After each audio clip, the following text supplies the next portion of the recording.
Hello, Fluffy here with another Raid Shadow Legends video. How are you all doing today? We are going to be talking about the upcoming update, everything to do with that, and yeah, so let's jump straight into it. So the highlights, the main piece is the 25-day login reward calendar. If these dates are correct, it will be starting on April 10th, going through till May 4th. And so yeah, 3 weeks, 3 days. And I'm not sure if you're, just by looking at this, it says they've already voted, but given that this was probably just from the test server of them actually showing us, I'm not sure if you can vote straight away for the relic, or if you'll have to wait a few days before you can actually vote. But yes, and if you can, if you forget to log in for a couple days, you will miss out on the normal rewards, but you can't miss the fragments. I don't know how you'll be able to collect them after if you miss those days. However, they said you will be able to still collect the fragments. I'm not sure if you'll be able to do it afterwards.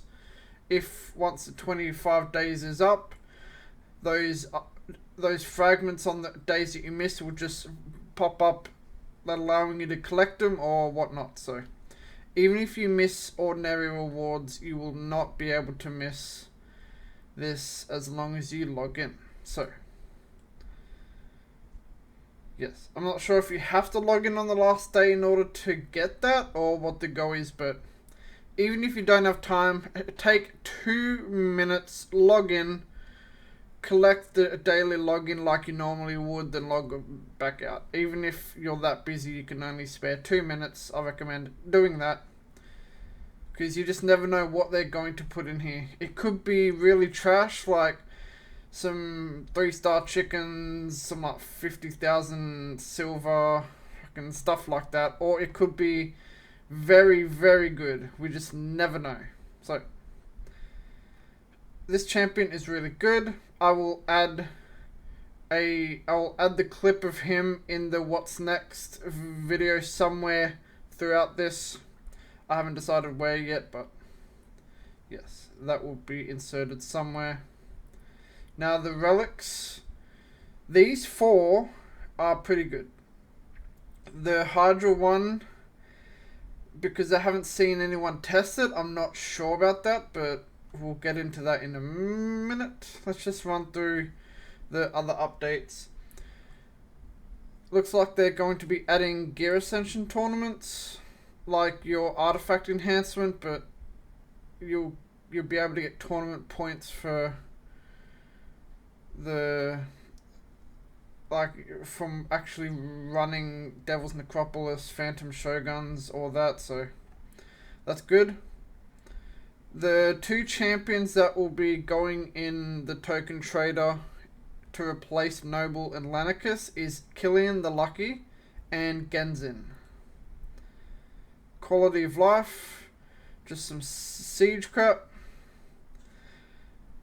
Like, siege victory conditions will change to make draws less common. If both clans have captured the enemy stronghold and have equal victory medals, the clan with the greater number of undefeated defense teams will be victorious. That could be... I'm not sure how I feel about that.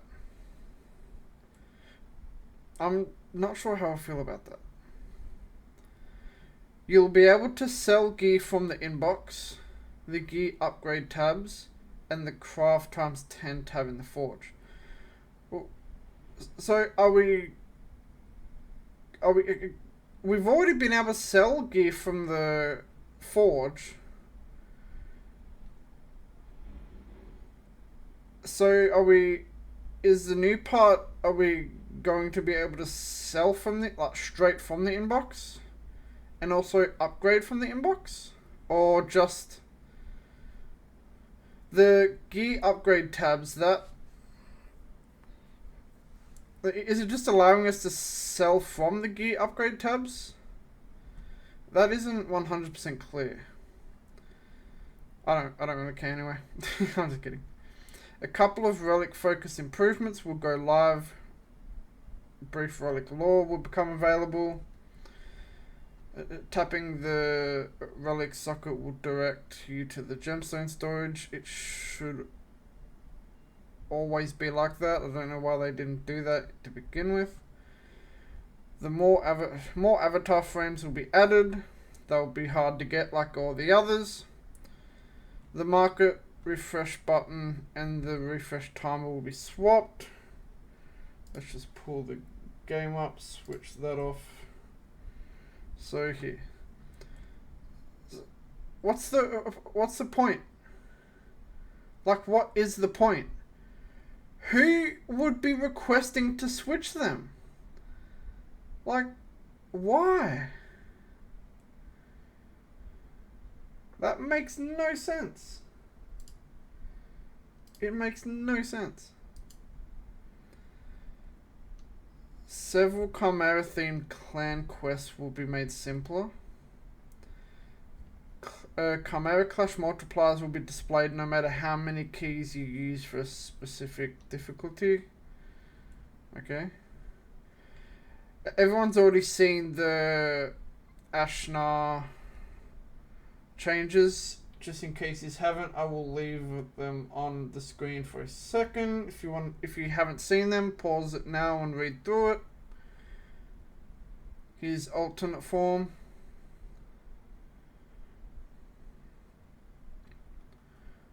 Whirlim, avoid legendary defense champion. Read it from there. Cool. Now let's head back up. So, what's new? Well, we're introducing a new 25-day login program, similar to an advent calendar. A specific slot will unlock each day, and you'll need to log in to claim the reward assigned to it. You'll want to log in every day, or you might miss out on some serious goodies. On some of the days, you'll be able to claim fragments for a brand new legendary champion, Udex Artor, created especially for community weeks. Don't worry about missing out on the fragments, though. You'll still be able to claim them before the daily login rewards come to an end. Still, it's better to log in every day to claim the other resources as well. The final reward of the Community Week's Advent Calendar is a legendary relic, and you get to decide what it'll be. When the time comes, you'll get to vote on one of 4 options. Rally your friends, make your vote count, and determine the boon every player will receive. So, first of all, let's go from left to right. Core Crescent, a damage one.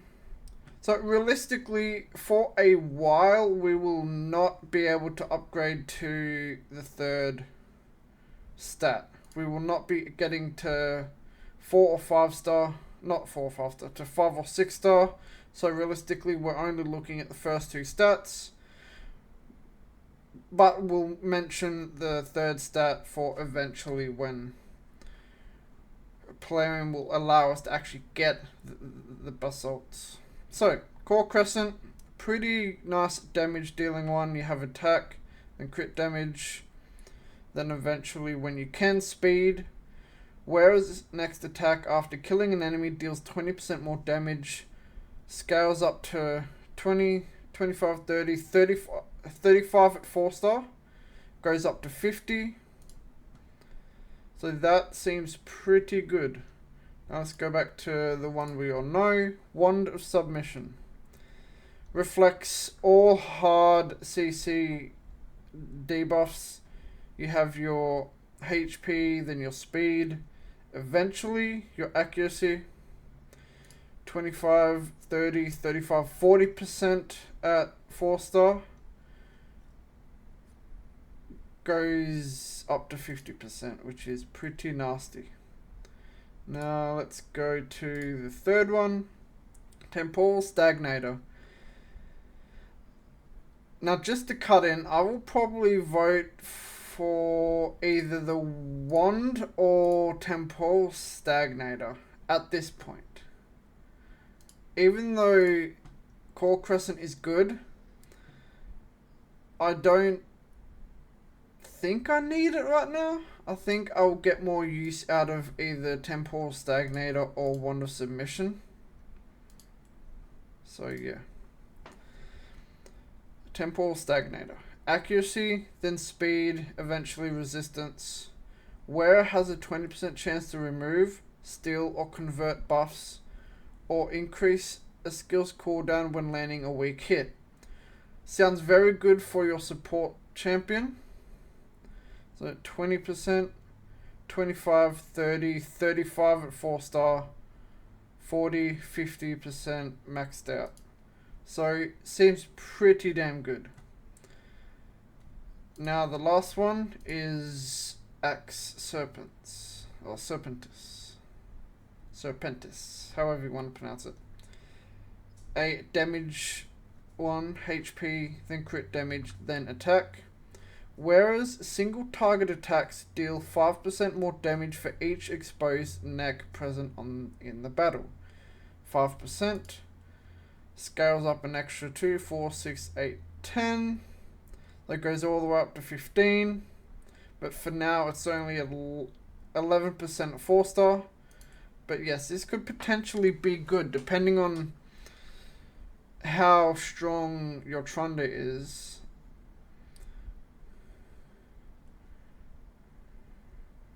Because, yes, this is like, whereas single target attacks deal 5. So, theoretically, you could just put it on like a single target damage dealer, and then it will multiply. But, yes, this could be pretty damn good, but the downside is it's Hydra, and only Hydra. Whereas Temporal Stagnator, anywhere in the game. Core Crescent, anywhere in the game. Wand of Submission, anywhere in the game. This Axe Serpentis is a good relic, but it is too focused. I wouldn't be upset if I got it. By all means, I would not be upset, but I think if I had to rank them from best to worst, like 1 to 4, it would probably be, I think, Wand of Submission and Temporal Stagnator would be very close, but Wand of Submission would be number 1. Temporal Stagnator is very close behind at number 2. Core Crescent, number 3, and Axe Serpentis, number 4. But I haven't seen anyone use Axe Serpentis yet, so I don't actually know how well it will multiply. So, yeah, that's something to think about. So, everyone knows about Wand of Submission. I used to have this on my Arbiter, but I've recently put this on Sifi. Last siege, I ended up putting it on my Sifi because we were going up against an absolute beast of a clan. We've been sitting around 500 for a while. We've reached almost, we've gotten close to 400. Yeah, 429. We got teamed up with a team that was 300, like higher than 300, and we got absolutely stomped. I mean, we gave them a run for their money, but yeah, it was still pretty nasty. But yes, I digress.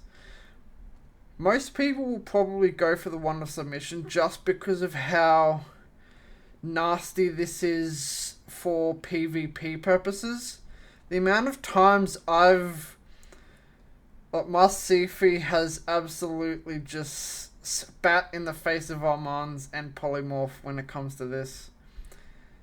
Even when my Arbiter had it, she was reflecting everything.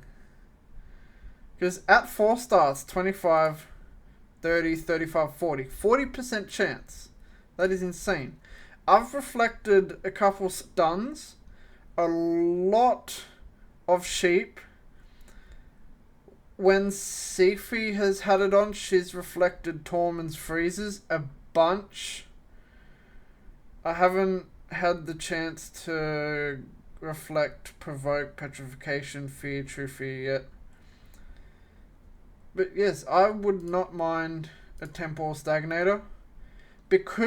Only because I have a wand. Even though I would love more wands, I think I would prefer a temporal stagnator just so I had the variety. That would be the only reason I would choose temporal stagnator over wand of submission right now. It's just to have that variety. That's why I'm not going to vote for Core Crescent, because we all had the opportunity to get a Cat's Gaze or two. Definitely know we had the opportunity to get one. So yeah, that's why I'm not voting for Core Crescent, and I'm not going to vote for Axe Serpentis because of how niche it is. You can only really use this in Hydra, and we do that like once a week, or 3 different fights, but once a week. You'll only be able to use this relic once a week without just depleting all of your resources to swap them over. So yes, I would probably vote for the Temporal Stagnator, just for the variety of relic. Because if we go to the collection, filter, equipped, I have one wand, which is on my Sifi. I have one Cat's Gaze, which is on my Demon Kitty. A couple had as reserves, an Orb of Transfixion, a lot of books to read, a couple of eggs that I'm waiting to hatch. Not really. Yeah, so just to have the variety here, because the luck on the relic pools has been absolute arse. So yes, and the resources here, for example, just for those that aren't aware, a legendary piece, 320. You know how fast that disappears if you're swapping them over? And an epic. Oh Jesus, she didn't even have one equipped. Fuck. That wasn't equipped. Let's do this one. Equip. 320. For an epic. A legendary one, 480. So it's 480 if you already have a relic equipped. So it's 160 to unequip it, then to equip an epic without one, that's 160. Yes, it is way too expensive to move crap around. So let's head back to this page. So yes, I will probably be voting for the Temporal Stagnator. However, I would recommend, it's up to you anyway, but I would recommend either Wand of Submission or Temporal Stagnator. Yeah, it's up to you, but those two would be my top choices. Which one you vote for depends on what you feel would be best for your account. If you don't have a Wand of Submission, I would recommend voting for the Wand of Submission. But yes, both of those relics in the middle are very, very good.